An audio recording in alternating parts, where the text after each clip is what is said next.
What if Australia's most powerful crime boss didn't exist on any document, any database, or any police file?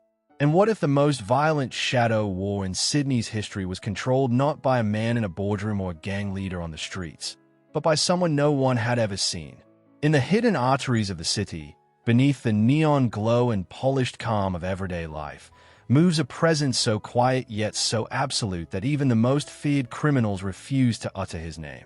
Whispers crawl through alleyways and encrypted networks about a figure who commands billions without meetings, enforces loyalty without threats, and inspires fear without ever stepping out of the dark. His power is felt in bank transactions, in smuggled cargo, in bodies that fall without warning.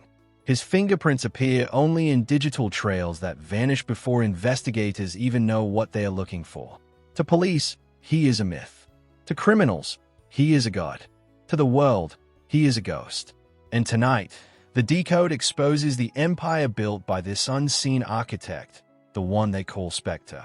Welcome to Crime Cipher. Hit subscribe and ring the bell, because every Decode uncovers a darker truth. The war in the shadows. It began in 2022, when Sydney's streets turned into battlegrounds hidden beneath the neon glow of nightlife. Car bombings shook Parramatta, fireballs lighting up backstreets at 3 a.m. Shootings erupted in Guildford, so rapid and precise they looked military. Bodies were found burned beyond recognition in abandoned warehouses stretching from the inner west to the harbour. At first, detectives tried to treat the murders as isolated eruptions of gang conflict, but the evidence insisted otherwise. Every crime scene carried the same signature: identical casings, identical burn patterns, identical post-it transfers of funds to offshore accounts. The more investigators examined these attacks, the less they resembled street crime and the more they looked like coordinated, outsourced assassination campaigns. And with every new incident, a strange rhythm emerged. The violence wasn't chaotic, it was structured. Someone was tightening control, eliminating competition, and cleansing the underworld with surgical precision. What terrified police wasn't the brutality of the murders, but their efficiency. This was a war, but one fought in silence, the kind where the casualties disappear before the news cameras even arrive. Reporters began calling it Sydney's Shadow War, a conflict no one officially admitted existed. Families refused to talk, witnesses vanished, and informants spoke only in riddles. Yet inside police headquarters, there was no confusion. Analysts tracking the financial trails, the encrypted phone activity, and the sudden shifts in territory knew they weren't looking at gangs fighting for dominance. They were watching a network being built. A network with purpose, planning, and money. Money that flowed like electricity through untraceable channels.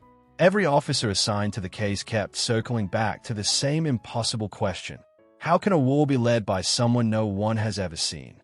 The data hinted at a mastermind, a ghost architect shaping carnage from behind the scenes. Birth of Taskforce Titan. After months of dead ends and political pressure, the police commissioner made a decision that would change Australian law enforcement forever. A special unit would be formed, one without bureaucracy, one without the interference of departments that leaked like broken faucets. They called it Taskforce Titan. This wasn't just another unit. It was a sealed fortress of specialists chosen for their brilliance and their willingness to walk into darkness without hesitation.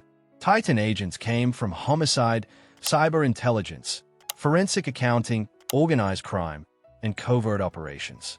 Each officer went through a security filtration system stricter than military intelligence. Even their families were not told what division they were part of. Titan wasn't allowed to share intel with standard police branches, and no information about them appeared in public records. They operated from a sealed wing inside Sydney Police HQ, a place so restricted that most officers didn't even know the door existed. Once the team assembled, Titan began its mission: trace the money, map the violence, and find the architect pulling the strings. Their first weeks were quiet, spent reviewing digital evidence, analyzing burner phone logs, and tracking offshore accounts. But by the end of their first quarter, they uncovered something chilling: a lattice of 45 shell companies registered across continents.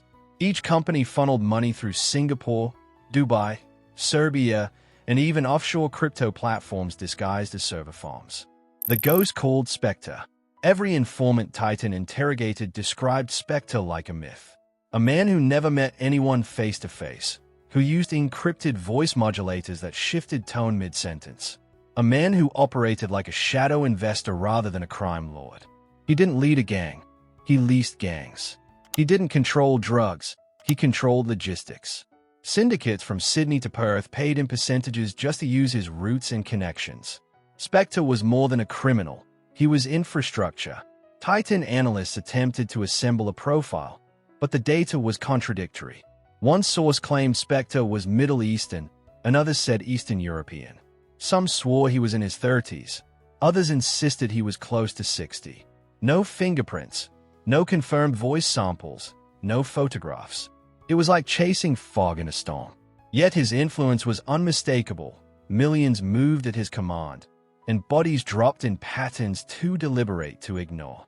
Detectives studying his financial behavior noticed something unnerving. Spectre didn't behave like a man afraid of law enforcement. He behaved like someone who anticipated law enforcement before they even acted.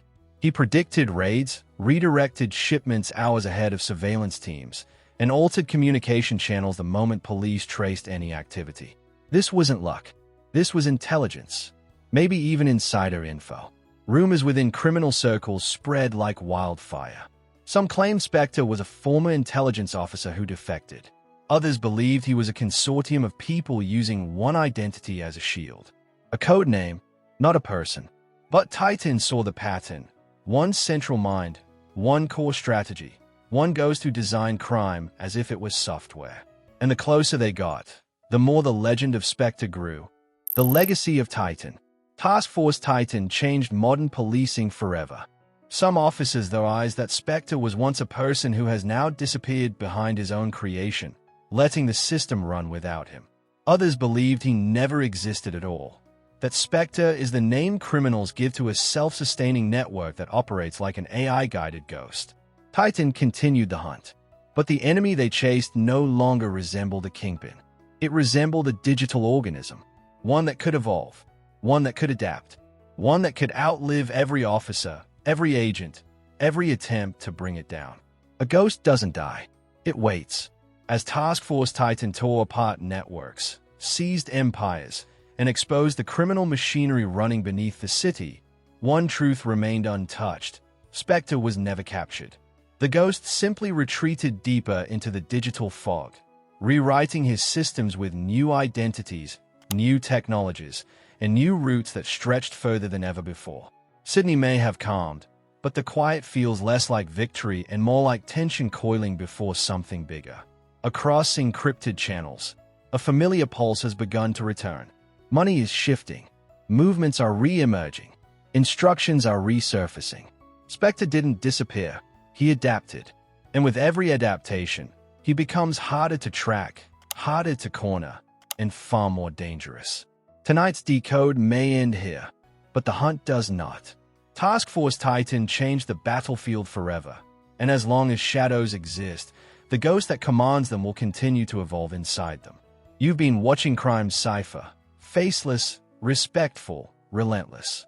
Make sure you subscribe, ring the bell, and stay vigilant, because every clue unlocks a darker truth.